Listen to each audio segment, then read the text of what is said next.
Assalamualaikum warahmatullahi wabarakatuh. Salam sejahtera untuk kita semua.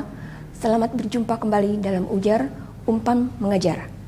Perkenalkan, saya Vivi Julfiati, dosen program studi Teknik Informatika S1 Fakultas Ilmu Komputer Universitas Pamulang, yang akan menemani teman-teman dalam membahas dan mendalami mata kuliah Teknik Riset Operasional. Materi yang akan dibahas kali ini yaitu metode transportasi. Jadi jangan kemana-mana ya teman-teman. Tonton terus di Sasmita Jaya TV, berbagi untuk negeri.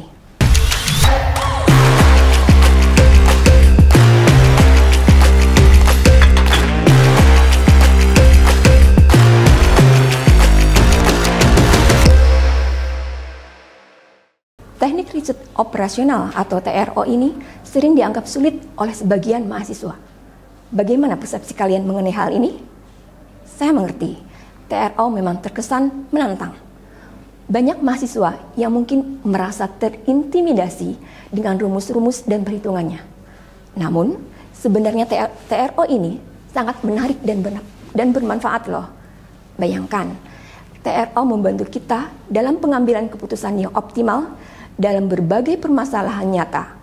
Mulai dari menentukan rute pengiriman barang yang paling efisien, menjadwalkan produksi di pabrik, hingga mengatur alokasi sumber daya di rumah sakit, semuanya bisa dioptimalkan dengan teknik riset operasional. Kuncinya adalah memahami konsep dasarnya. Jangan terpaku hanya pada rumus, tapi pahami logika di baliknya. Misalnya, dalam metode transportasi yang akan kita bahas kali ini, tujuan sederhananya yaitu bagaimana mendistribusikan barang dari beberapa sumber ke beberapa tujuan dengan biaya seminimal mungkin. Coba bayangkan, kita punya pabrik di beberapa kota dan ingin mengirim barang ke gudang-gudang di kota lain. Bagaimana caranya agar biaya transportasi paling murah? Nah, disinilah teknik riset operasional berperan. Jangan takut untuk bertanya dan berdiskusi, baik dengan dosen maupun dengan teman-teman kalian. Teknik riset operasional memang membutuhkan banyak latihan, tapi percayalah, setelah kalian memahaminya, kalian akan menemukan bahwa TRO ini bukan hanya sekedar mata kuliah, tapi sebuah alat yang powerful untuk menyelesaikan masalah di dunia nyata. Dan itu sangat keren, bukan?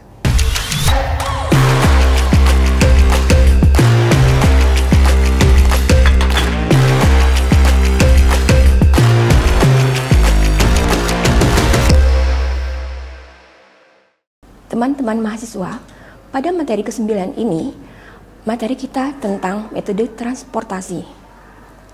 Metode transportasi merupakan bagian dari topik program linear yang secara khusus membahas tentang alokasi dari tempat asal ke tempat tujuan agar biaya alokasi atau distribusi dapat diminimalisir seminimum mungkin. Banyak sekali kegunaan dari metode transportasi, terutama dapat diaplikasikan dalam menyelesaikan masalah seperti skedul pengiriman dari pabrik ke lokasi gudang atau wilayah pemasaran, penentuan lokasi pabrik, penentuan daerah atau wilayah penjualan, skedul produksi, penugasan karyawan atau mesin, penempatan layout fasilitas atau mesin, seleksi proyek maupun subkontraktor, dan lain-lain. Karakteristik dari metode transportasi yaitu 1. Suatu barang dipindahkan dari sejumlah sumber ke tempat tujuan dengan biaya seminimum mungkin. Kedua, atas barang tersebut, tiap sumber dapat memasok suatu jumlah yang tetap dan tiap tempat tujuan mempunyai jumlah permintaan yang tetap. Dengan permintaan pada setiap sumber harus dipenuhi tanpa melebihi kapasitas produksi pada setiap sumber. Persyaratan yang perlu dipenuhi dalam menggunakan metode transportasi yaitu 1. Tempat asal yang dapat berupa pabrik, kapasitas produksi, karyawan, sumber dana, dan sebagainya sesuai dengan masalah yang dihadapi. Kedua, tempat tujuan yang dapat berupa gudang wilayah pemasaran, skedul permintaan, pekerjaan, proyek, dan sebagainya. Ketiga, kapasitas tempat asal dan tempat tujuan. Keempat, biaya dari tempat asal ke tempat tujuan. Kelima, adanya keseimbangan kapasitas tempat asal dan tempat tujuan. Model di dalam metode transportasi. Secara umum, model di dalam permasalahan secara umum, model permasalahan di dalam transportasi dapat digambarkan dalam suatu tabel yang menunjukkan sisi penawaran atau asal dan sisi permintaan atau tujuan, kapasitas penawaran dan jumlah permintaan, serta biaya transportasi dari masing-masing sumber ke masing-masing tujuan, sebagaimana dalam tabel berikut ini. Marilah kita lihat solusi transportasi problem, yaitu solusi layak awal. Di dalam solusi layak awal dapat menggunakan 3 metode alternatif, yaitu yang pertama metode NWC atau Northwest Corner, yang kedua metode biaya sel minimum atau biasa dikenal dengan LC atau least cost, yang ketiga yaitu metode FAM atau metode Vogel Approximation. Yang pertama ini saya akan menjelaskan tentang metode NWC atau Northwest Corner. Metode Northwest Corner adalah metode untuk menyusun tabel awal dengan cara mengalokasikan distribusi barang mulai dari sel yang terletak pada sudut paling kiri atas. Metode ini merupakan metode yang paling sederhana di antara 3 metode yang lainnya. Langkah-langkah di dalam penyelesaian dengan menggunakan metode NWC yaitu: pertama, alokasikan pengisian sel atau kotak dimulai dari sebanyak mungkin dari sel di pojok kiri atas, disesuaikan dengan batasan permintaan atau demand dan penawaran atau supply. Kedua, alokasikan jumlah maksimum atau terbesar sesuai dengan syarat sehingga layak untuk memenuhi permintaan. Ketiga, bergerak sebanyak mungkin ke sel atau kotak sebelah kanan atau visible berikutnya yang berdekatan bila masih terdapat supply yang cukup. Kalau tidak, bergerak ke kotak di bawahnya sesuai dengan demand sehingga sampai terpenuhi. Yang keempat, langkah keempat yaitu ulangi langkah ketiga dan bergerak terus hingga supply habis dan demand atau semua kebutuhan bisa terpenuhi. Kelima, carilah total biayanya.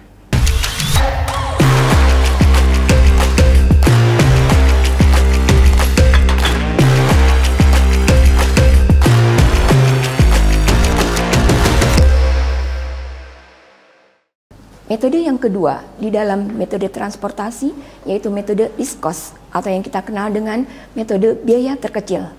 Metode least cost merupakan metode untuk menyusun tabel awal dengan cara pengalokasian distribusi barang dari sumber ke tujuan mulai dari sel atau kotak yang memiliki biaya dengan distribusi terkecil. Langkah-langkahnya yaitu: pertama, pilih sel yang biayanya terkecil. Kedua, sesuaikan dengan permintaan dan kapasitas. Ketiga, pilih sel yang biayanya satu tingkat lebih besar dari sel pertama yang dipilih. Keempat, sesuaikan kembali, lalu cari total biayanya. Metode yang ketiga yaitu metode FAM, atau kita kenal dengan Vogel Approximation. Metode FAM ini lebih sederhana penggunaannya karena tidak memerlukan closed path atau jalur tertutup. Metode ini dilakukan dengan cara mencari selisih biaya terkecil dengan biaya terkecil berikutnya untuk setiap kolom maupun baris. Kemudian pilih selisih biaya terbesar dan alokasikan produk sebanyak mungkin ke sel atau kotak yang memiliki biaya terkecil. Cara ini dilakukan secara berulang hingga produk habis untuk dialokasikan.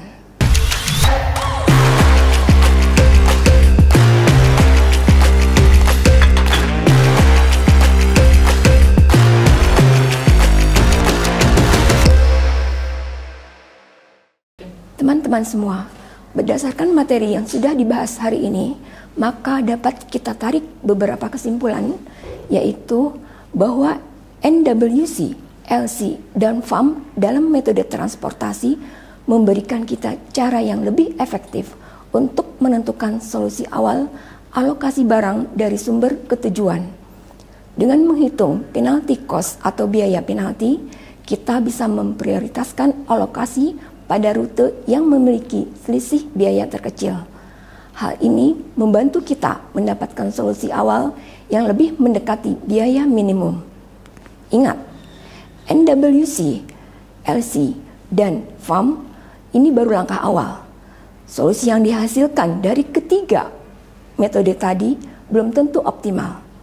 Oleh karena itu, kita perlu melakukan langkah selanjutnya, yaitu menguji dan mengoptimalkan solusi awal tersebut dengan metode stepping stone atau MODI. Dengan demikian, kita bisa memastikan bahwa alokasi barang yang kita tentukan benar-benar bisa meminimalkan biaya transportasi. Singkatnya, NWC, LC, dan FAM adalah alat yang powerful untuk mendapatkan solusi awal yang baik dalam metode transportasi dan merupakan langkah penting sebelum kita menuju solusi optimal. Semoga penjelasan ini bisa bermanfaat.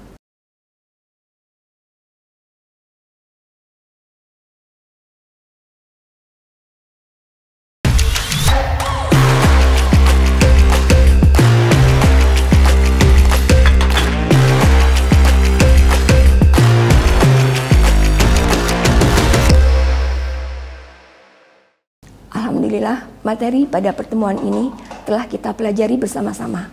Semoga materi ini dapat bermanfaat bagi kalian semua. Terima kasih bagi semua yang sudah mengikuti materi pada pertemuan ini. Assalamualaikum warahmatullahi wabarakatuh.